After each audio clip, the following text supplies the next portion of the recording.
नमस्ते दोस्तों, कटारिया संस्कृत क्लास में आपका स्वागत है। ठीक है दोस्तों, जैसे कि हम लोगों ने कल जो व्यंजन संधि पढ़ी थी और उस व्यंजन संधि के अंतर्गत हमारे पास में मैंने आप लोगों को कुछ एग्जाम्पल दिए थे। तो सबसे पहले हम लोग उन एग्जाम्पल को कंप्लीट करते हैं और उसके बाद में नेक्स्ट जो हमारे पास में संधि आती है उसके बारे में अपन लोग अध्ययन करते हैं। ठीक है दोस्तों, तो उसमें उस समय हमारे पास में कुछ एग्जाम्पल थे और वो एग्जाम्पल थे जैसे मैंने आप लोगों को ये 14 एग्जाम्पल दिए थे जिसमें हमारे पास में 8 एग्जाम्पल यहाँ पे लिखे हुए हैं। जिसमें से पहला सचित, ये एग्जाम्पल है हमारे पास में। इस शब्द की संधि विच्छेद होगी हमारे पास में सत धन चित, सत धन चित। फिर है दोस्तों इसके बाद में दरद जलम, इस शब्द की संधि विच्छेद होगी दरद धन जलम। ठीक है दोस्तों, नेक्स्ट है हमारे पास में रामस चिनोती, तो इस शब्द की संधि विच्छेद हो जाएगी रामस धन चिनोती। ठीक है दोस्तों, नेक्स्ट सत छात्र, इस शब्द की संधि विच्छेद हो जाएगी सत धन छात्र। सारंगीन जय है, इस शब्द की संधि विच्छेद हो जाएगी सारंगीन धन जय है। नेक्स्ट है हमारे पास में रामश्चय, तो इसकी हो जाएगी रामस धन चय। भूभृत चलती, इस शब्द की संधि विच्छेद हो जाएगी भूभृत धन चलती। नेक्स्ट है हमारे पास में उज्जीवनम, तो इस शब्द की संधि विच्छेद हो जाएगी उद्धन जीवनम। ठीक है दोस्तों, तो ये थे हमारे पास में कुछ एग्जांपल। इनके अलावा जो हमारे पास में और भी एग्जांपल थे उनको अपन लोग आगे और निकाल। नेक्स्ट एग्जांपल जैसे कि एतज्ज ज्ञात्वा, इस शब्द की संधि विच्छेद हो जाएगी एतद धन ज्ञात्वा। ठीक है, नेक्स्ट आता है हमारे पास में अन्यच्च, इस शब्द की संधि विच्छेद हो जाएगी अन्यत धन चय। उसके बाद में है वृहद वृहद छत्रम, तो इस शब्द की संधि विच्छेद हो जाएगी वृहद धन छत्रम। नेक्स्ट है हमारे पास में विष्ण है, तो इस शब्द की संधि विच्छेद हो जाएगी विष धन नह। नेक्स्ट है अस्नाति, तो इस शब्द की संधि विच्छेद होगी अस धन नाति। और लास्ट में है अपने पास में सितिप, तो इस शब्द की संधि विच्छेद हो जाएगी सैधन टिप। ठीक है दोस्तों, तो ये थे हमारे पास में कल के कुछ एग्जांपल जो हम लोगों को यहाँ पर हल करने थे। तो ये चल रही थी हमारे पास में इष्टुत्व संधि, अर्थात इष्टुत्व संधि के हम लोगों ने 14 एग्जाम्पल लिए थे, उन एग्जाम्पल को हम लोगों ने कंप्लीट किया। अब इसके बाद में हम लोग नेक्स्ट संधि स्टार्ट करते हैं और हमारे पास में नेक्स्ट संधि रहेगी अपनी, और उस संधि का नाम रहेगा इष्टुत्व संधि। कौन सी रहेगी दोस्तों? इष्टुत्व संधि। तो हमारे पास में नेक्स्ट पॉइंट निकल करके आता है इष्टुत्व संधि। तो देखिए दोस्तों, व्यंजन संधि, व्यंजन संधि का दूसरा पार्ट, और हमारे पास में निकल करके आती है इष्टुत्व संधि। ठीक है दोस्तों, तो ये थी हमारे पास में सेकंड नंबर की संधि इष्टुत्व संधि। अब हमने सूत्र निकाला, सूत्र के अकॉर्डिंग हम लोगों ने समझा, तो उसी तरीके से इष्टुत्व संधि। अब ये जो इष्टुत्व संधि है, इस इष्टुत्व संधि का भी एक सूत्र चलेगा और वो सूत्र होगा इष्टुनः इष्टु। कौन सा सूत्र होगा दोस्तों? इष्टुनः इष्टु।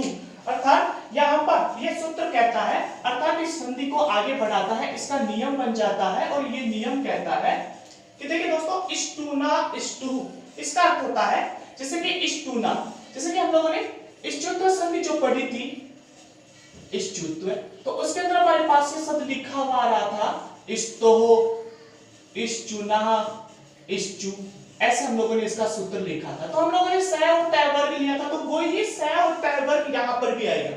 ठीक है दोस्तों, तो हमारे पास में आ जाता है सह दंत्य, और उसके बाद में आ गया हमारे पास में देखो तय। तो यहाँ पर हम लोग लिख लेते हैं तय। तय का मतलब हो गया दोस्तों तय वर्ग, अर्थात अपन लोग यहाँ पे लिख लेते हैं तय। इसका मतलब पूरी लाइन जैसे तय, थ, द, ध और न। ठीक है दोस्तों, इन सब वर्णों को अपने को हलन करना है। आगे ये कहता है स्टूना। स्टूना का मतलब देखो यहाँ पर कौन सा आ गया, श, मूर्धा। कौन सा आ गया, मूर्धा। उसके बाद देखो यहाँ पे लिखा हुआ है टै। टै का मतलब हो गया दोस्तों टै, और ब्रैकेट में लिख लेते हैं अपन लोग टै वर्ग, अर्थात टै वर्ग में से कोई सा भी वर्ण। अब देखो टै वर्ग में कौन कौन से वर्ण चलेंगे, जैसे टै, ठ, ड, ढ और अण, और इन वर्णों को कर लेते हैं अपन हल। ठीक है दोस्तों, तो हमारे पास में नियम निकल कर क्या जाता है, दंत्य स के आगे यदि मूर्धन्य श हो तो, या फिर दंत्य स के आगे टै वर्ग का कोई सा भी वर्ण हो तो, इस श के स्थान पे अर्थात दंत्य स के स्थान पर मूर्धन्य स बना दिया जाता है। ठीक है दोस्तों, तो हमारे पास नियम निकल कर क्या आया, श और टै वर्ग के आगे यदि श दंत्य और तै भी क्या हो गया दंत, अर्थात स और टै वर्ग के आगे यदि मूर्धन्य श और टै वर्ग हो तो क्रमशः इनके स्थान पर, अर्थात श और टै वर्ग के स्थान पर मूर्धन्य श और इस टै वर्ग के स्थान पर क्या बना दिया जाएगा, टै वर्ग बना देते हैं। अर्थात टै होगा तो उसका क्या बना देंगे टै, थ होगा तो उसका क्या बना देंगे थ, द होगा तो ड, उसके बाद में ध होगा तो ध, और न होगा तो अण में परिवर्तन कर देते हैं। ठीक है दोस्तों, तो हमारे पास में ष्टुत्व संधि का नियम निकल कर के आ जाता है, और नियम ये कहता है कि श और टै वर्ग के आगे यदि मूर्धन्य श और टै वर्ग हो तो, अर्थात श और टै वर्ग के स्थान पर मूर्धन्य श और टै वर्ग बना दिया जाता है। तो ये था हमारे पास में ष्टुत्व संधि, और ष्टुत्व संधि का सूत्र था ष्टुनः ष्टु, और हमारे पास में इसका जो ये नियम है, अर्थात हम लोगों ने जिस तरीके से चार्ट के माध्यम से समझा, अर्थात ये नियम हमारे पास में निकल करके आते हैं। अब इसके बाद में हम 1 बाय 1 करके एक एक एग्जांपल को यहाँ पर निकालना प्रारंभ करते हैं, और उसके सीखते हैं कि अपने को अर्थात ये कहां तक कारगर सिद्ध होता है। नेक्स्ट, जैसे कि हमारे पास में एग्जांपल आ जाए, जैसे पहला एग्जांपल रामस्टीकते, ऐसा शब्द आ गया दोस्तों रामस्टीकते।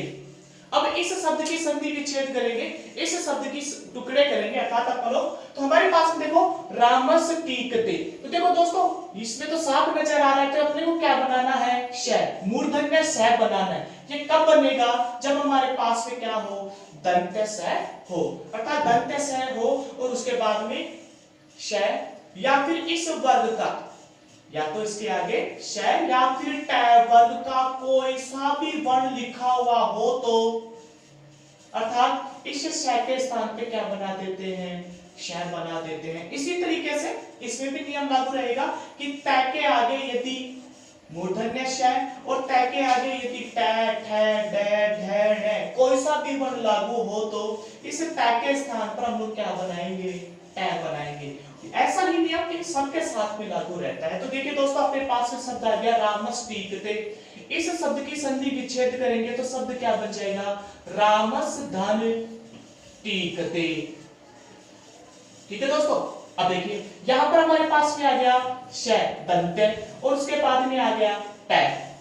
ठीक है दोस्तों, देखो श के बाद में क्या आ गया टै, अर्थात इस दंत्य स के स्थान पर किसमें परिवर्तन कर देते हैं मूर्धन्य स में परिवर्तन कर देते हैं। तो इस स को हम लोगों ने मूर्धन्य श में परिवर्तन किया। अब शब्द को जोड़ते हैं, जैसे कि अपने पास में आया राम में दंत्य स के स्थान पर मूर्धन्य श, उसके बाद देखो टै बड़ी की मात्रा और उसके बाद में कै और ते, तो शब्द क्या बन गया दोस्तों रामस टीकते। क्या बन जाएगा अपने पास में रामस टीकते। ठीक है दोस्तों, ऐसे ही हमारे पास में नेक्स्ट एग्जांपल एक और निकल करके आता है, जैसे कि तट्टिका। ऐसा शब्द आ गया दोस्तों, तट टीका। अब देखिए दोस्तों, इस शब्द की संधि विच्छेद करेंगे तो हमारे पास में शब्द की संधि विच्छेद होगी तद धन टीका, तद धन टीका।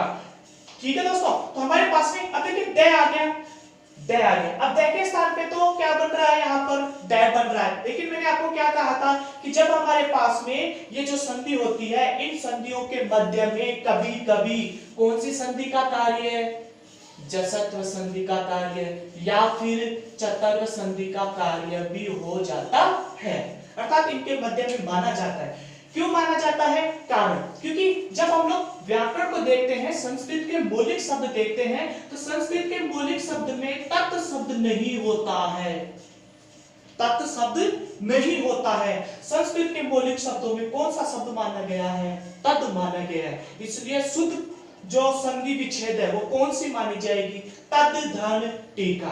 यदि ये तद शब्द वहां पे लिखा हुआ नहीं हो तो फिर अपन लोग कौन सा मान सकते हैं, तत् शब्द मान सकते हैं, वरना तो तद शब्द ही वहां पर माना जाएगा। ठीक है दोस्तों, तो ये थे हमारे पास में चलने वाले दो एग्जांपल। अब इनसे संबंधित कुछ एग्जांपल हो दोस्तों, हम लोग जो नेक्स्ट एग्जांपल निकालेंगे उनसे पहले आप लोग इन शब्दों को अर्थात इनको याद रखना और अलग से लिख करके तैयार कर लो, ताकि जब हम लोग संधि करें तो इनको साथ में देखते हुए चले कि ये प्रक्रिया कैसे उत्पन्न हो रही है। ठीक है दोस्तों, नेक्स्ट अब नेक्स्ट एग्जांपल हम लोग लेते हैं और हमारे पास में इसका नेक्स्ट एग्जांपल निकल करके आता है जैसे कि उड्डीनम, उड्डीनम या उड्डीन है, ऐसा शब्द लिख लिया दोस्तों अपन लोग, उड्डीन है। इस शब्द की संधि विच्छेद करेंगे, टुकड़े करेंगे, तो संधि विच्छेद करेंगे तो शब्द क्या हो जाएगा इसका, उद्धन दीन है, उद्धन दीन है। देखिए दोस्तों, यहां पर हमारे पास में क्या निकल करके आया, द के बाद में क्या आ गया अपने पास में, ड। ठीक है दोस्तों, अब देखिए द के बाद में यदि ड लिखा हुआ हो तो द का क्या बना देते हैं, ड में परिवर्तन कर देते हैं। इस शब्द को जोड़ेंगे उ ड, ड का हम लोगों ने किस में परिवर्तन कर दिया, ड में। आगे शब्द लिखा हुआ है ड, लेकिन उसके ऊपर बड़ी ई की मात्रा और उसके बाद में न, तो शब्द क्या बन जाएगा दोस्तों, उड्डीनम। ठीक है दोस्तों, तो ऐसे हमारे पास में कुछ एग्जांपल और भी हैं, जैसे कि अपन लोग नेक्स्ट निकाल करके देख लें। पेशता, फोर्थ नंबर का एग्जांपल आता है अपने पास में, पेशता, पेशता। ठीक है दोस्तों, अब देखिए हमारे पास में इस शब्द की संधि विच्छेद करेंगे, संधि विच्छेद करेंगे तो देखो दोस्तों हमारे पास में बन जाता है पेश धन ता। सही है, नहीं दोस्तों ध्यान रखना, पेश है, ये वाला स नहीं होता है पेश शब्द के अंदर, अर्थात दंत्य स नहीं होता है। यदि हम लोग दंत्य स करेंगे तो हमारा आंसर गलत होगा। देखिए दोस्तों, इसके अंदर होता है हमारे पास में पेश, कौन सा, मूर्धन्य, राइट, कौन सा होता है, मूर्धन्य। देखो दोस्तों, पहले से ही मूर्धन्य लिखा हुआ आ गया तो परिवर्तन किसको करेंगे, तो हमारे पास में नेक्स्ट निकल करके आता है, जैसे कि अपन लोग लिखते हैं यहाँ पर तय, तय के अंदर आ की मात्रा, तो शब्द क्या हो जाएगा, ता। तो इस शब्द की, पेशता शब्द की शुद्ध संधि विच्छेद क्या होगी, पेश धन ता। अर्थात आगे पीछे वर्ण होने पर भी इनके अंदर संधि प्रक्रिया कर दी जाती है। ठीक है दोस्तों, नेक्स्ट अपने पास में एक और शब्द निकल करके आता है फिफ्थ नंबर पर, चक्रीण ढोक से, चक्रीण ढोक से, ऐसा शब्द आ गया दोस्तों। अब इस शब्द की संधि विच्छेद करेंगे, टुकड़े करेंगे, तो देखो दोस्तों अपने पास में संधि विच्छेद हो जाएगी इसकी, चक्रीण, उन्नय को क्या करेंगे, हलन, और उसके बाद में हम लोग क्या लिखेंगे, ढोक से, इसको ऐसे कैसे लिख देंगे। अब देखिए दोस्तों यहां पर क्या निकल करके आ गया, न के बाद में क्या आया दोस्तों, ड, अर्थात न के बाद में यदि ढ आता है तो इस न का हम लोग किस में परिवर्तन कर देते हैं, अण में परिवर्तन कर देते हैं। तो दोस्तों क्या बन जाएगा, चक्री, न को हम लोगों ने किस में परिवर्तन किया, अण में, अण, और आगे शब्द क्या शेष रह गया, डोक से, उस शब्द को हम लोग ऐसे के ऐसे ही लिखेंगे। ठीक है दोस्तों, तो ये थी हमारे पास में इष्टुत्व संधि, और इष्टुत्व संधि का सूत्र चल रहा था इष्टुना इष्टु। ध्यान रखना दोस्तों, एक तो इष्टुत्व संधि, कौन सी, इष्टुत्व संधि, और उसके बाद में नेक्स्ट निकल करके आई हमारे पास में इष्टुत्व संधि। इन दोनों संधियों का जो सूत्र है वो सूत्र 100% याद करके रखना, क्योंकि हम लोग थोड़ा सा कंफ्यूज हो जाते हैं कि हम लोग नियम को ज्यादा महत्व देते हैं, उस सूत्र को महत्व थोड़ा कम देते हैं। इसलिए हम लोगों को याद रहता है कि स और तय वर्ग के आगे यदि, तो हम लोग क्या मान लेते हैं, इष्टो, और वो इष्टो शब्द इष्टुत्व के साथ में भी जोड़ देते हैं। तो ध्यान रखना है दोस्तों, इष्टुत्व संधि का जब सूत्र पूछा जाए तो इससे पहले आने वाला जो शब्द होता है, जो हम लोग नियम में उपयोग में लेते हैं, वो इसके आगे लिखा हुआ नहीं होता है। शब्द कौन सा होता है, इष्टुना, इष्टुः। ठीक है दोस्तों, तो ये थी हमारे पास में चलने वाली इष्टुत्व संधि। अब देखिए दोस्तों, इसके अंदर जैसे कि हम लोगों ने इष्टुत्व संधि जो पढ़ा था, उसके अंदर कुछ अपवाद से संबंधित एक सूत्र आया था हमारे पास में। ऐसे ही हमारे पास में इस संधि के अंतर्गत भी एक अपवाद सूत्र चलता है, और वो अपवाद सूत्र होता है जैसे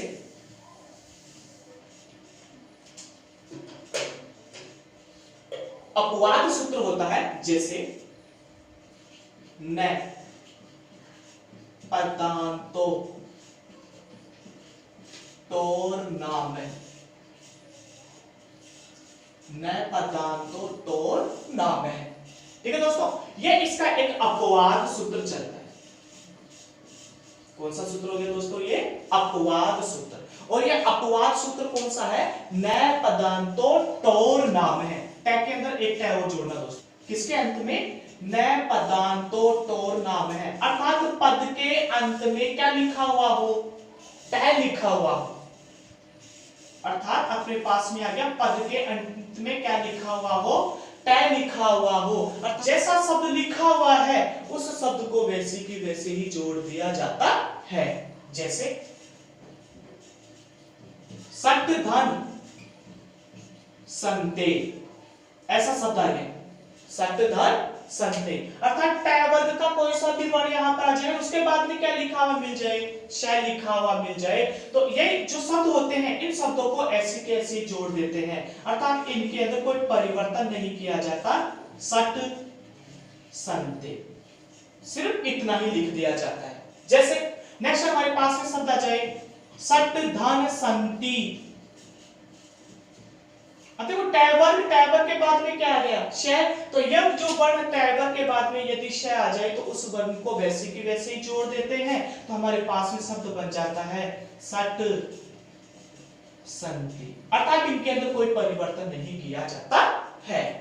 ठीक है दोस्तों, ये थे हमारे पास में चलने वाले इष्टुत्व संधि के अपवाद। अपवाद में सूत्र आ रहा था न पदांतो तोर नाम, अर्थात पद के अंत में टै वर्ग हो तो, और उससे पहले क्या लिखा हुआ मिल, सॉरी टै वर्ग के बाद में क्या लिखा हुआ मिल जाए, श, न का मतलब उनमें कोई संधि प्रक्रिया नहीं करते हैं, अर्थात जैसा लिखा हुआ है उनको वैसे की वैसे ही जोड़ देते हैं।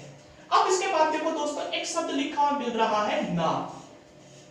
ठीक है दोस्तों, इस नाम से संबंधित हमारे पास में इस इष्टुत्व संधि का दूसरा अपवाद निकल करके आता है, और वो दूसरा अपवाद है अनाम नवति